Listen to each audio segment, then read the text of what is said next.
Estamos con Iván Affliger, que es el director adjunto del Instituto Cuesta Duarte y también secretario nacional de formación del Zunca. Y vamos a hablar, entre otras cosas, del curso nacional para militantes de la ex escuela sindical. Iván, buen día, bienvenido. Buen día, muchas gracias. Bueno, ¿de qué se trata este curso? A ver, el movimiento sindical tiene un largo recorrido, no solamente en la organización, sino en la formación de sus militantes, de sus compañeros activos.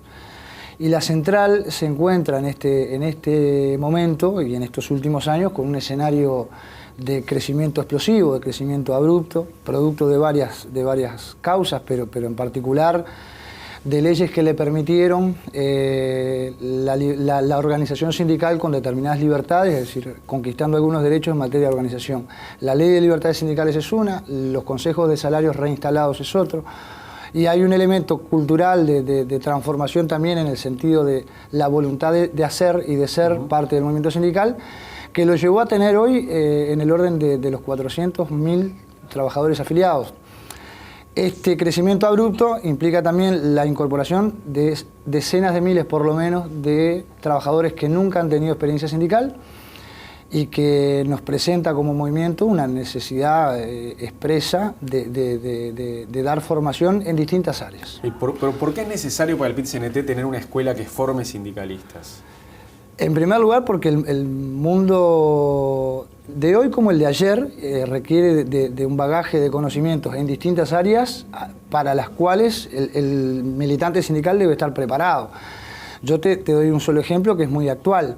Se instalan ahora los consejos de salario y si bien es cierto que la inmensa mayoría de los sindicatos, los que están al frente de la negociación colectiva, son dirigentes con un recorrido ya realizado, también es cierto que los militantes de base y los militantes de las estructuras de dirección intermedio que no participan de esa negociación colectiva quieren, deben y tienen el derecho a saber y a entender la negociación colectiva.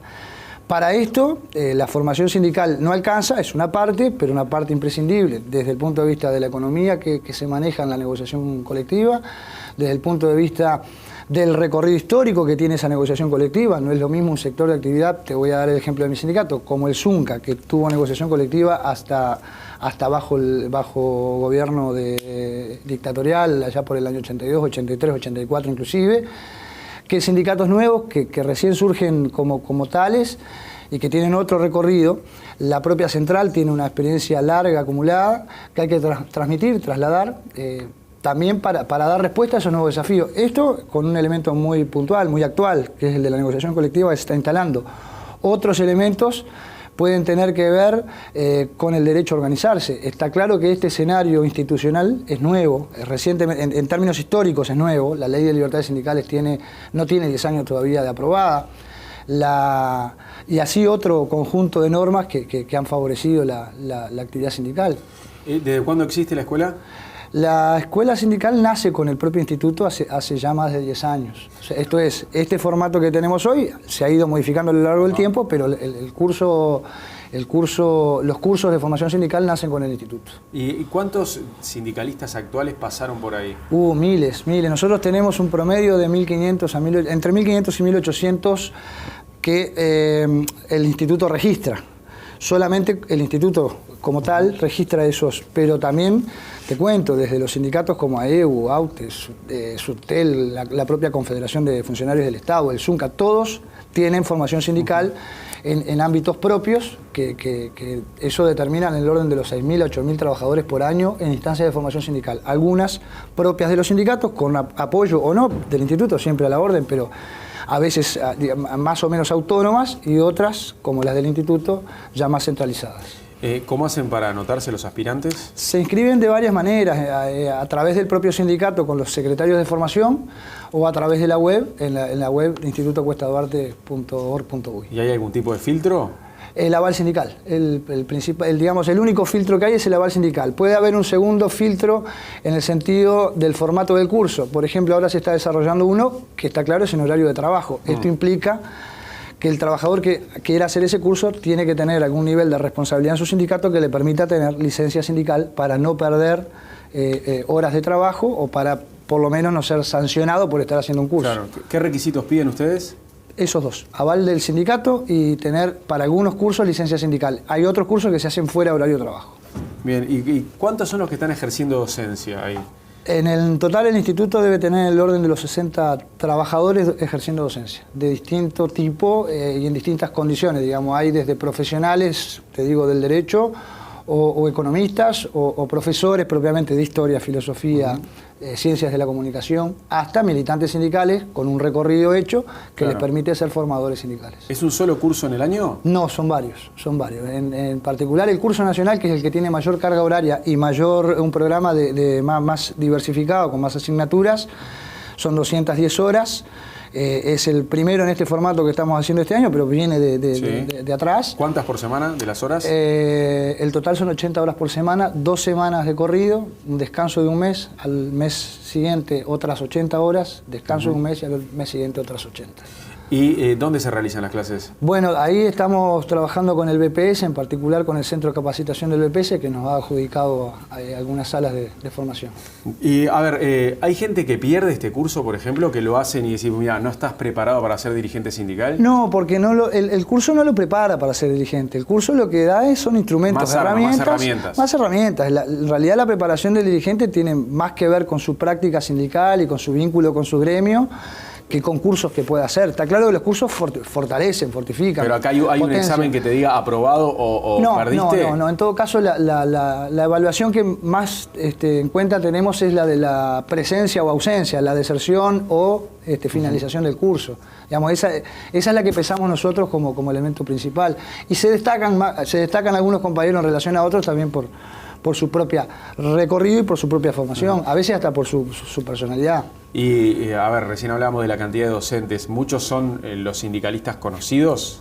Estamos involucrándolos. ¿Ah, sí? Sí, es un esquema en el que desde Fernando Pereira o Marcelo Dala y todo el secretario ejecutivo estamos con la intención de que vienen vinculándose a la formación cada vez con mayor importancia. Bien, yo estuve leyendo ahí en la web del Instituto Cuesta Duarte las materias. Contame alguna de las asignaturas.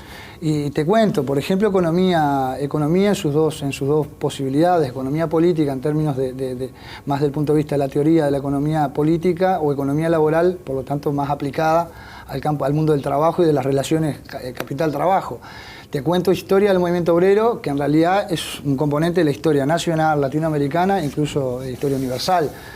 Está claro que ninguno de nuestros formadores o docentes seleccionan solamente una parte de la historia. O sea, no es solamente la historia, no se podría entender la historia del movimiento obrero en Uruguay desvinculada de la región o desvinculada del mundo, incluso de las corrientes de pensamiento, del propio desarrollo del capitalismo, de las experiencias históricas que han hecho las sociedades modernas, por lo menos desde mediados del siglo XIX para acá. Entonces son asignaturas con un nombre muy vinculado a la tarea sindical, pero que tienen después un colchón, unas posibilidades, un abanico de temas que las enriquecen. Y varias materias de economía, ¿no? Economía laboral, economía política, pero también después tenés el derecho colectivo. Sí, como que un sindicalista tiene que saber bastante de economía y bastante de derecho.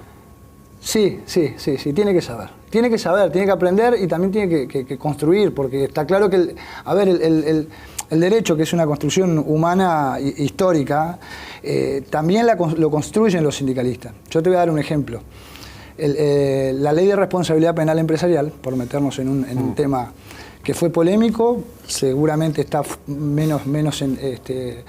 menos actual ahora en el sentido de la polémica, pero que puede llegar a volver a estar sobre el tapete.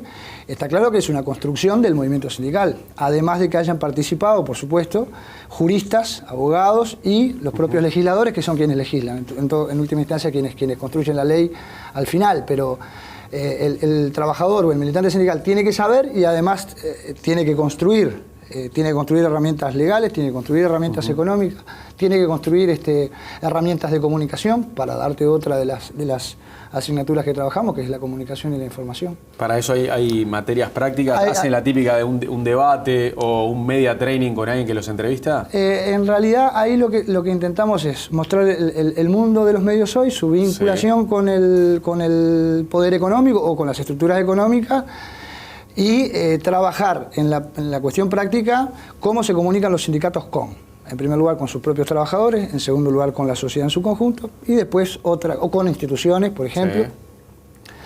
Y está claro que yo vuelvo a sacar el ejemplo y con los medios, eso es fundamental. y con los medios, está porque claro. a la población le llega a través de los medios. Sí, está claro, está claro. A ver, en general la comunicación del movimiento sindical es a través de los medios que ya existen y menos a través de medios propios. ¿Se entiende? Sí, o sea, sí, los medios propios en general son utilizados por una comunicación interna con su gremio. Los medios que no son propios, los masivos en general, son utilizados para la comunicación con el resto de la sociedad.